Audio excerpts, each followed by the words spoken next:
If Tua Tagovailoa ever needed a reason to consider coming back for his senior season, he now has one. It's called Miami Dolphins.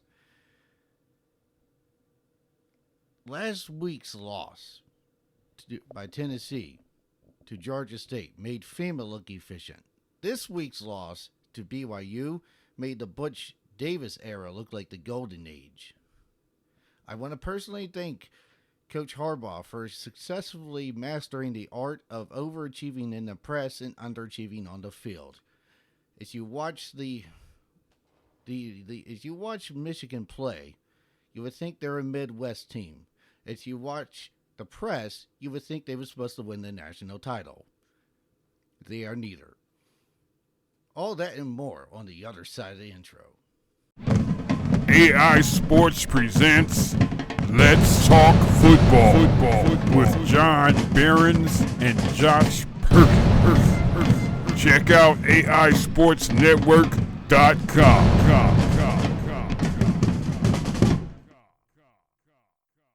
All right, episode 2 of Let's Talk Football, season 2. I guess we should start with the Michigan Army game.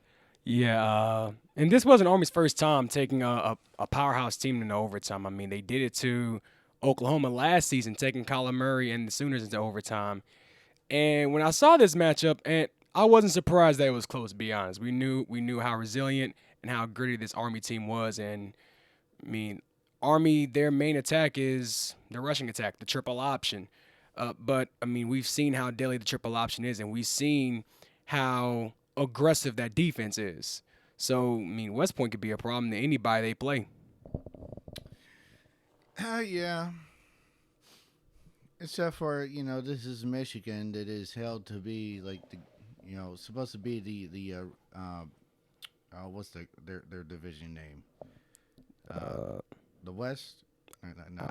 Big Ten, I think it's the Legends? I think so. They're supposed to rep their conference in the Big Ten title game and potentially challenge for a playoff spot. If you're going to play like that against Army, I don't see it. Well, no, if you're going to play like that the way you did in the first 2 weeks, you're not going to make it because even Middle 10 was able to hang with them for a half. it's can't do that. And looking at the competition in the Big Ten, I mean, you got teams like Wisconsin who is on firing from all cylinders. You have Ohio State led by Justin Fields, and their confidence is up. And also a dark horse, and I was telling him about this, the Maryland Terrapins. That can be a dark horse in the Big Ten as well. So Michigan needs to buckle down and get their stuff together. Yeah, Maryland destroyed Syracuse. And Maryland was unranked coming into that game. And big thanks to, their new head coach, Coach Loxley, and Josh Jackson, transfer quarterback from Virginia Tech. It's like, I don't know. Syracuse was actually supposed to be good this year. They're supposed It's to. almost like that kid. You give them something shiny to play with, and they drop it in the toilet. Or they drop it and break it. And they completely dropped it and shattered it against Maryland. But like I said, Maryland is a dark horse team to look out for in the Big Ten. I would actually agree with that this time around. You told me that last year, no. But after they manhandled and dribbled Syracuse, I could see them making some noise. Yeah, definitely. Are they going to be challenging on Ohio State and Penn State for the Big Ten? Probably not. That's a stretch. That's a little stretch too far. But they can be competitive in those type of games. I could see them upsetting at least one of them. It wouldn't be a surprise. I mean, most likely a team that they will probably upset would probably be Penn State. That'll probably be their best bet. Wisconsin, I mean, they finally got a quarterback since Alex Hornibrook transferred. Jonathan Taylor is proving why he's the best running back in all of college football. And the defense is pretty much picking up from where they left off. First 2 games of the season, shutouts. Mm-hmm. So a key for Wisconsin and being successful at the higher level in the Big 12 would definitely come down to having the ability to pass the ball, like actually move the offense downfield through the air. Well, I mean that's something they've been showing pretty well.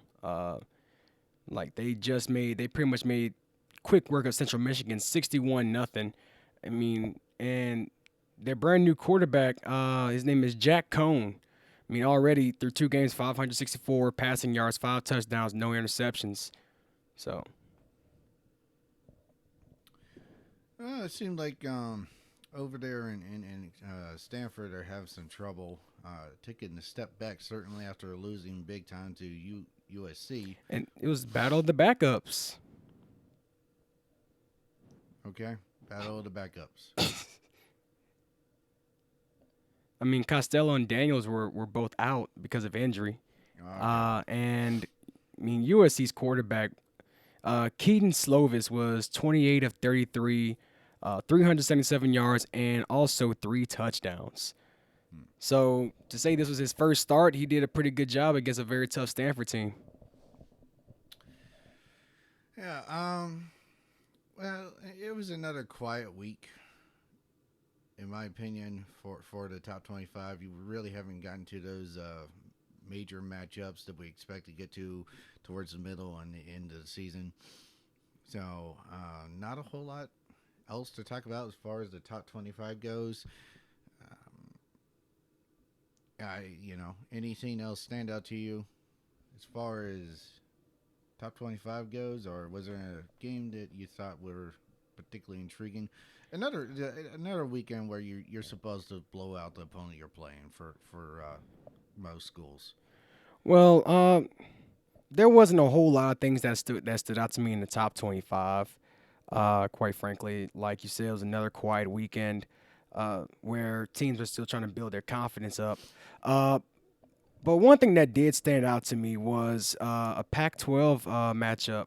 As you know, the Washington Huskies came in with a new starting quarterback in Jacob Eason, who transferred from Georgia, and he was quite impressive against Eastern Washington during Week 1. Well, they had a home game, first conference game of the year against the California Golden Bears, which is a team that's relatively struggled in Pac-12 play, and pretty much Washington pretty much pees the bed in that game. They lost 20-19. Jacob Eason, he went from putting up stellar numbers against, in Week 1, and he went 18 of 30, 162 yards and a pick.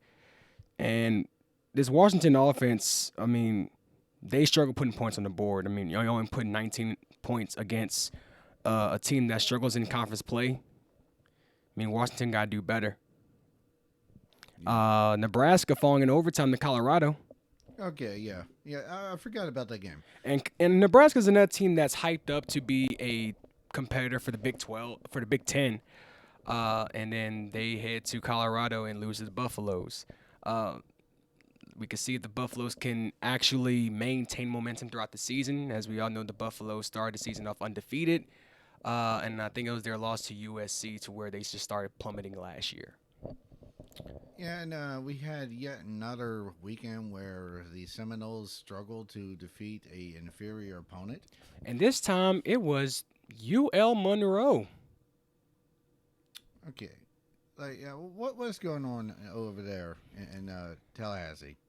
Well, first off, here's how the game ended. It actually ended up ending because of a missed extra point by UL Monroe's kicker.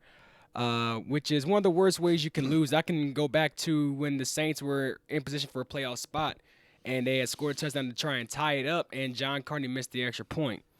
One of the worst ways to pretty much lose. But at first, Florida State actually had, I want to say it was like a 10-point lead on UL Monroe, and the Warhawks came storming back. I'm actually about to see if I can pull it up, because I know the LSU game was going on around the same time, and we were at the Smiling Dog. Mm-hmm. Which was a fun time. It was my first time there. So if you're ever in Baton Rouge, go check out the Smiling Dog. It is on the 2nd floor of the Londoner on South Sherwood Forest, right? Mm-hmm. All right. Just want to kind of put that out there. But when it comes to ULM and Florida State, basically Florida State was up. It was 24-7 at halftime, and through the last 2 quarters, UL Monroe outscored the Seminoles 31-14. So they ended up really storming back. Seminoles allowed about 420 yards of total offense. The Seminoles turned the ball over 3 times, and ULM outdid them in time of possession. So, All right. So, we'll start getting some more exciting matchups and as the season gets on. When we get into conference play with most, that's where the real games begin. We do have one more top 25 team to talk about, but we'll get to that when we start talking SEC football, which will be in the very next segment. So that's down one segment down. Next segment up will be SEC football. just playing. All right, so with the SEC, another, I want to say, somewhat normal weekend. I mean, Alabama, they go against a cupcake opponent, and they do what they're supposed to do. They put up 62 points against freaking, New Mexico State? But actually, a team that I want to highlight for SEC would be South Carolina. Ryan Helinski, freshman quarterback, made his first start after the injury of Bentley.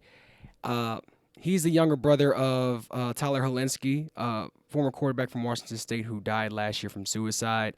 And so this was a big day for him. And his mom was in an interview, and she said it was like both the brothers were out there. It was kind of like as if Tyler was trying to guide Ryan out there throughout the game. But Ryan Helinski was completely sharp. Yeah, they were going against Charleston Southern, but he did what he was supposed to do. Ryan Helinski was absolutely incredible. They ended up knocking off Charleston Southern 72-10.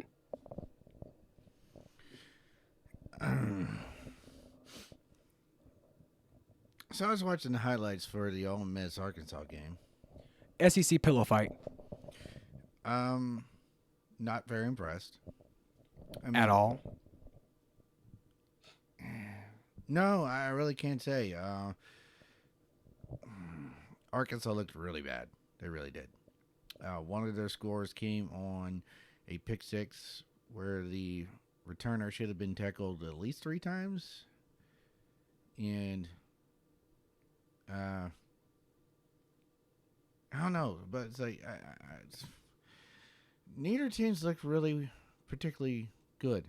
I mean, even though I know Ole Miss ended up scoring 31 points, but this is a really bad Arkansas team. To be honest, I really thought that Arkansas was going to show some type of improvement this season. There was a little bit of excitement for Arkansas, but apparently Nick Starkel took the start for the Hogs this week. The Ole Miss offense actually looked a lot better than against Memphis, which is actually very surprising. They went from only putting up 10 points in week 1 to putting up 31, and they put up 483 yards of total offense. And their freshman quarterback, 16 to 24, 246 yards, 2 touchdowns. It was Matt Corral, 6'1" freshman out of Ventura, California. So, though both teams are bad, for Ole Miss, this game was probably everything for them. This is a game to where, conference opener, home opener. So this is probably a game for them to build their confidence. Will it help them knock off some of the top perennial teams? Probably not. But this can be a step for the Rebels. And this is just me speaking optimistically and speaking rather a little bit loosely. Watching Ben Hicks, for someone who is supposed to have been in Coach Moore's offense back at Southern Methodist, he looks completely lost out there on the field. I don't know what's going on, but, Arkansas had a top 25 recruiting class this past offseason. It should take a little bit of time for the freshmen to start catching up to everybody else, but still, come on, man. But he should be acclimated to the system. This is his second season coaching in the SEC, and yes, you came from a group of 5. You came from a lower competition pool. Now you're at the top conference in the nation, which is the SEC. Last season we probably could have gave him a pass. Switching from SMU and you're going straight to the SEC. But now that he has a season under his belt, he has some experience under his belt, coaching in this type of in this type of setting, in this type of capacity, something's got to give for him. Something's got to give. Yeah. All right. Missouri actually looked pretty solid in their game against West Virginia. In fact, Bryant looked like a completely different quarterback this time around. I mean, Mizzou knocking off with West Virginia 38-7, and Kelly Bryant. I mean, he only threw for 150 yards, but Missouri had some interceptions where they ended up getting the ball with short field possession. Well, when your defense is firing on all cylinders, and they only held West Virginia to 171 yards, and they forced 3 turnovers, and they held West Virginia to only 13 first downs. So big ups to the Mizzou defense for stepping up big time in their home opener. Yeah, it's a complete turnaround from last week's performance too. Yeah, the Wyoming game wasn't too. I mean, Mizzou started off really hot, and they pretty much plummeted throughout the rest of that game against the Cowboys. Yeah. All right. So, Alabama pretty much did Alabama what was expected of Alabama. Bama doing Bama things. Against New Mexico State. And the only highlight of that game was probably after the game when Coach Saban was asked about the level of competition, non-conference competition, and his response was something like, "Oh, we play the best teams that will actually come play us." New Mexico State is not a good team. They played y'all because y'all were going to pay them. They only did it for money. So they really don't mind, getting busted up and beaten up by y'all. The fact that Saban says we play the best teams that want to play us, come on. You start your season off against Duke, who I would like to say, as far as football is concerned, mediocre team in the ACC. And then you play New Mexico State. And then some of the teams you're going to be playing in conference are cupcake as well. So, what you mean, the best teams? The only hurdle on Alabama's schedule is LSU. And they had one hell of a weekend. Oh, yeah. Number 6 LSU versus number 9 Texas in Austin. And it definitely did not disappoint. No, I think it's safe to say that LSU actually has a spread offense now. Yeah. I mean, after their Georgia Southern performance, a lot of people were like, "Oh, well, wait till y'all play Texas. And Texas claimed they were the real DBU, but Joe Burrow put up almost 500 yards of passing against a very tough Texas defense. And going to this game, in the aspect of LSU running the spread offense, I gave that Texas defense a little bit of an edge due to the simple fact that Texas is used to seeing spread offenses. They're used to seeing offenses, with multiple looks, running with multiple receivers, and utilizing multiple players in the backfield in the receiving core. Texas is used to seeing stuff like that. I mean, when you go against teams like Oklahoma State or Texas, who have powerhouse, or Texas Tech, who have powerhouse offenses, that's something that you're ready for, especially going against a team like LSU, who this is their first season, first time in. Had they ever ran a spread offense in their history? Probably not. Yeah, probably have to go back to the McClendon years. If that is a long time ago.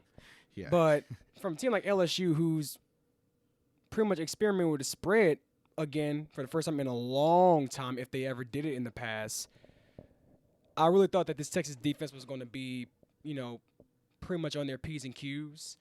But Joe Burrow had every answer for them. And a play that really impressed me was when it was 3rd and 17, LSU, I want to say it was up 38-31. Crowd was raucous. It was loud. And Joe Burrow was under a lot of pressure in that pocket, and he was able to still get the pass off to Justin Jefferson. And I really thought it was just going to be a first down catch, but Jefferson took it all the way to the house. So. All right. I think that wraps up the SEC portion of this, and we'll start talking NFL Week 1 in just a bit. All right. Week 1 of the NFL, and there was definitely some surprises in it. Like the sudden discovery of a passing game in Baltimore. yeah, that just came out of nowhere. I mean, he threw 17 for 20, then 5 touchdown passes, and posting a perfect QBR against the Miami Dolphins. Now, look, I just want to do a quick rant. I know what y'all going to say. Oh, they played against Miami. Miami, they tanking, or Miami this, Miami that. No, that's not Baltimore's problem. Baltimore just came into play. This is a completely different Lamar Jackson. Not what I expected coming into the season one bit. He struggled to pass last year. Is ultimately what ended up costing them the playoff game. And now here they are, and you're gonna like, okay. Well, but I think Jackson, in his second season, he's learned a lot from his first year, and it's made him better as a quarterback. I mean, yeah, I'm just saying, though. I mean, we all know that. But I think Coach Harbaugh, John Harbaugh, Jim's brother, I think he has discovered the science to make Lamar Jackson a powerhouse quarterback in this league. If Jackson can perform to this type of standard every week, I mean, the Ravens can be a team to watch out for in the AFC. But it's only week 1, so a lot of teams just trying to get their jitters off. A lot of teams trying to run their game plan and so forth and so forth. Yeah. So, like I said in the opening, I think the Miami Dolphins have officially given Tua Tagovailoa a reason to consider returning for his senior season, because why would you want to play for that? Yeah, because right now it seems that Miami's going to land the number 1 pick, and they're going to get a quarterback again. If I'm Josh Rosen, I was one of the 15 players who requested a trade after the weekend, because the best way for me to get the best deal is to never see the field even once under that offensive line. Oh no, and to make things worse, I mean, Miami did a trade to where they sent Laramie Tunsil off to Houston. So you lose your top offensive lineman, a guy who's probably unarguably he is one of the top offensive linemen in the whole league. I mean, this is a guy that's going to have your back 100%. And, I mean, with having a lot of right-handed quarterbacks, I mean, Laramie Tunsil is one of the best guys to protect the blind side. So losing Laramie Tunsil was a huge negative. Not only that, you sent off Kenny Stills, who was one of your top contributors in the receiving core, off to Houston as well. Mm-hmm. It's just, I mean, does Miami have a bunch of airheads up in the front office? Like, who's running the front office? Who's running things? Because they need to clean house. As soon as they can clean house and start actually making some moves to better their team, they're not going to get anywhere. And Coach Flores is going to be, let's just say he's going to be up a creek without a paddle. Mm-hmm. So I was watching some of the Buffalo Bills New York Jets game, and I know both these teams have what should end up being a top 10 defense, but still, offensively, it was like watching paint dry then grass grow. Like watching paint dry and grass grow? No, you watch paint dry, and then you say, well, that was entertaining. You turn around and you watch the grass grow. That's how fun these offenses look. They were just that boring. And which is surprising. I mean, you look at this Buffalo offense. You have Josh Allen, who's supposed to be his year to, basically his coming out year. You look at the Jets. I mean, you got see the opposite side with Sam Darnold and Le'Veon Bell. Le'Veon Bell posted 17 carries for only 60 yards. I would say this about Bell, though. He caught a touchdown. That is something that the Jets have going for them offensively. Unfortunately, that may be the only thing they have going for them. Sorry, I had to sneeze. And to make things worse, the Jets only put up 223 yards of total offense, and they only put up 17 first downs. Buffalo was no better. Buffalo had 370 yards of total offense. Yeah. But the reason why the Jets were still pretty much in the game was the fact that Buffalo turned the ball over 4 times. Mm. Well, Jets also had a 16-point lead that Buffalo came back on. Jets don't know how to finish. We haven't seen that before out of this Jets team, so. We've seen it already that Jets not really being able to finish. No. Let's go to Sunday Night Football. How the Patriots pretty much shredded this Pittsburgh team, who I had a lot of hope for. Pittsburgh just looked awful.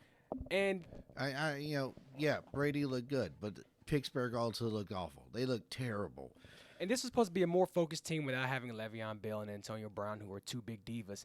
Not having them in the locker room, this is supposed to be a much more focused team, a team with a lot more purpose, a lot more drive. And then you go out there to Foxborough against a team who relatively doesn't really perform the standard during week 1 matchups, and you lose by 30.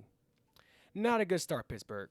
No, I would tell you a team did well. In fact, I could argue that even though they hadn't played a game yet, they became better by getting rid of their star receiver. The Oakland Raiders. They actually looked pretty decent against. Derek Carr was firing from all cylinders last night. I mean, Derek Carr, 22 of 26 for 259 yards. But I'm going to tell you who did look good, though. Josh Jacobs, 23 carries, 85 yards. Also, their new acquisition in the receiving core, Tyrell Williams, 6 catches, 105 yards, and a touchdown. Yeah. One team or two pair of teams really that are kind of right there with Buffalo, New York as far as excitement goes was Detroit playing the Arizona Cardinals. Another NFL pillow fight. And my gosh.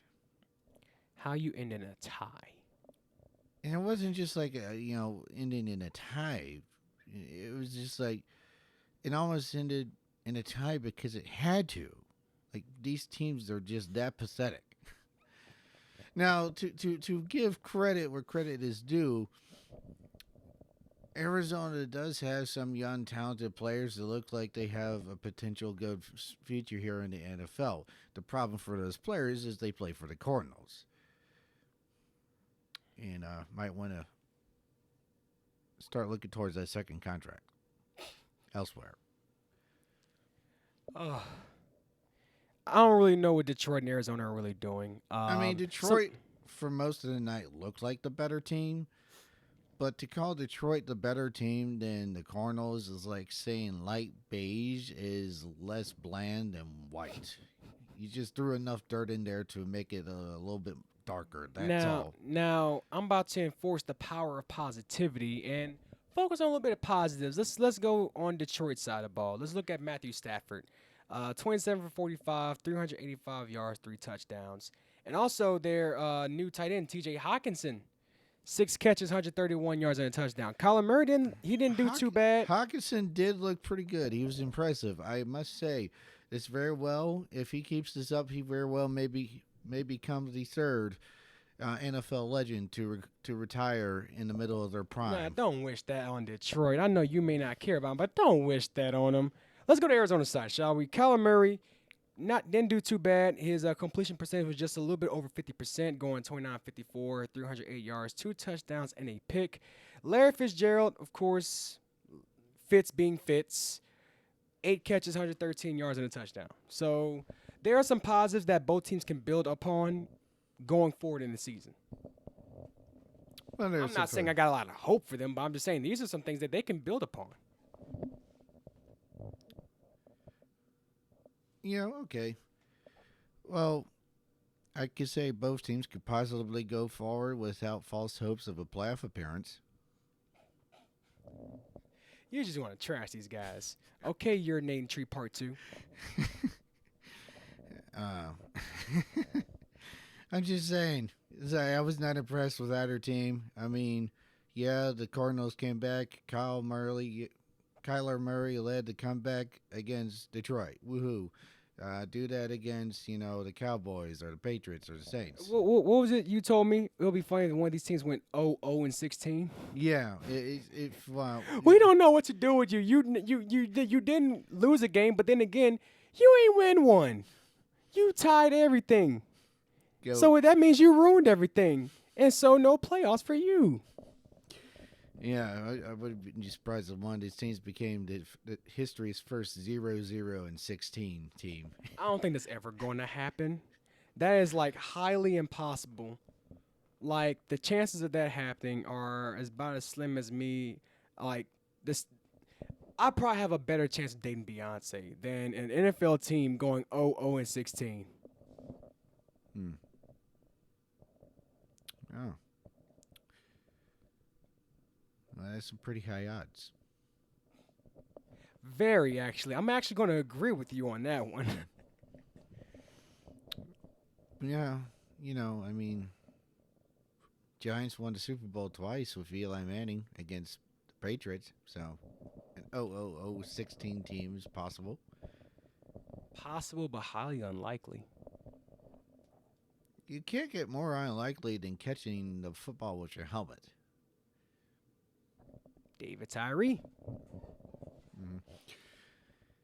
So, well, most of the games ended the way. Oh wait, I totally forgot. I'm so sorry. As boringly sloppy as the New York Buffalo game was, I totally forgot. On the opposite end, in fact, on the other coastline. No, I'm sorry. It'll be still as opposite ends of the country. San Francisco versus Tampa Bay. Oh my gosh. I mean, this was so sloppy it was entertaining. I mean, San Francisco got a not one, not two, but 3 touchdowns called back due to penalties, and they still won by 2 touchdowns. Now, in San Fran's defense, all right, so in San Fran's defense, it's week 1. Teams are going to look very sloppy during week 1. I mean, we're not going to really have any sharp teams unless you're Baltimore. Well, San Francisco was sloppy, but so was Tampa Bay. I mean, Tampa. Well, of course. I mean, you got Jameis Winston as your quarterback. Of course, you're going to be sloppy. I mean, Winston threw 2 pick sixes that should have been balls that were thrown away, but he came in and threw away a ball correctly. So I guess that Jameis Winston is trying to be the second coming of Jared Lee. I wouldn't say that. I think I give Lee more credit. Oh, really?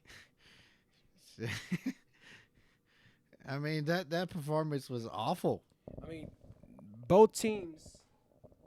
I mean, neither team put up 300 yards total offense. Tampa turned the ball over 4 times. Two of those were pick six.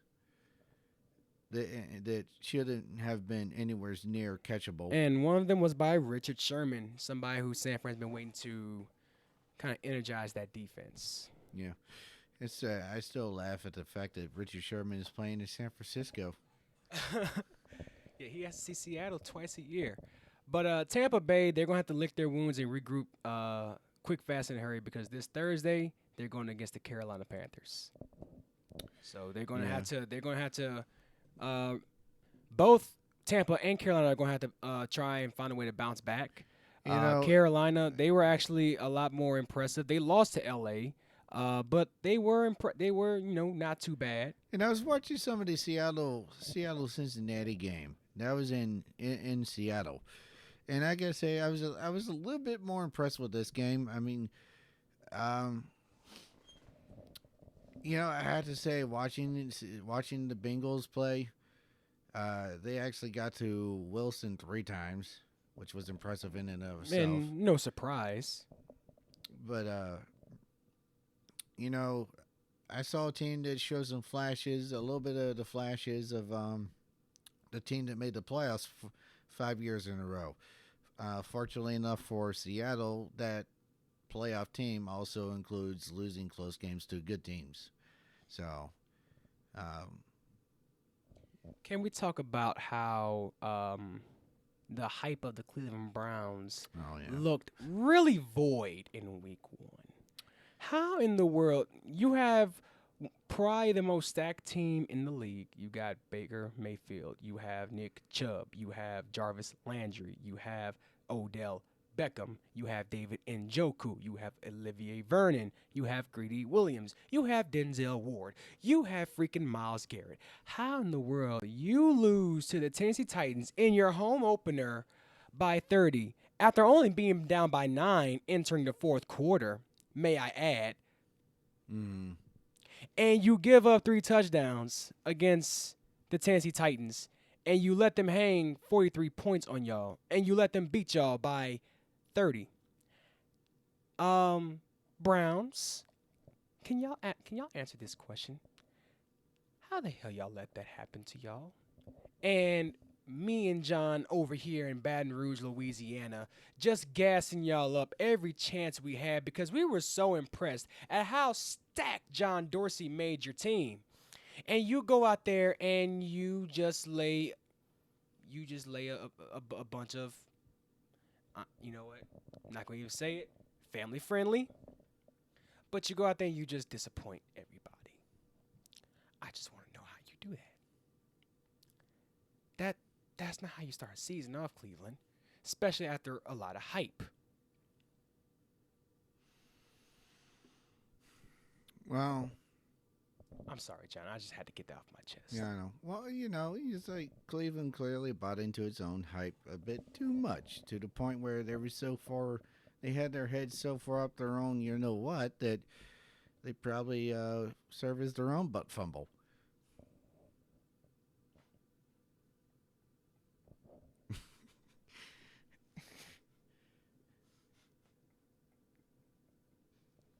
Running into their own ass.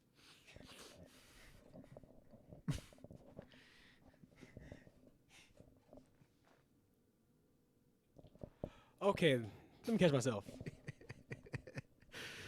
But I do agree with you on that one. They pretty much ran to their own ass out there.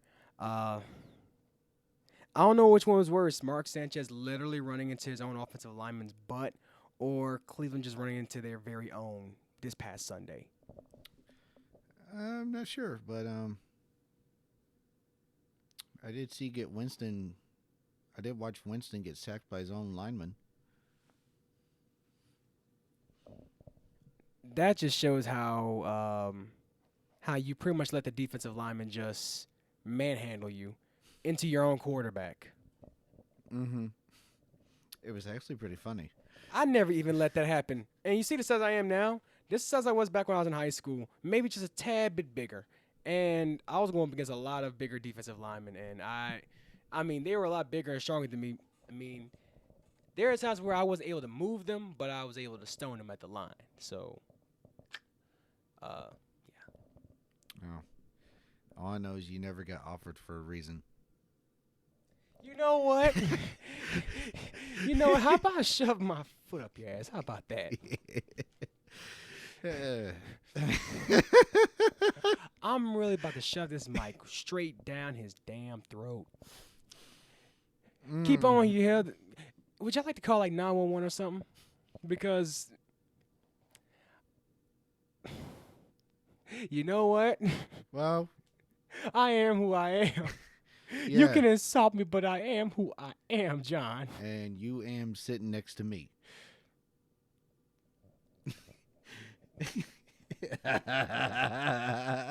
What? John, after this show is over, I'm going to talk to you for a second, right? Y'all pray for him and y'all pray for me, okay? I'm probably going to choke him out when we go off the air. Just saying.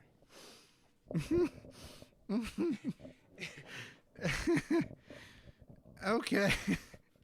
I'd like to thank you for tuning into this episode of Let's Talk Football Season 2, Episode 2. I'm excited about the season. It's gotten off to a pretty good start, and really looking forward to more football. It's the best season of the year, ladies and gentlemen. Let's bask in it. Bonfires, barbecues, gatherings, tailgates, and football. All right. Yay. Bye.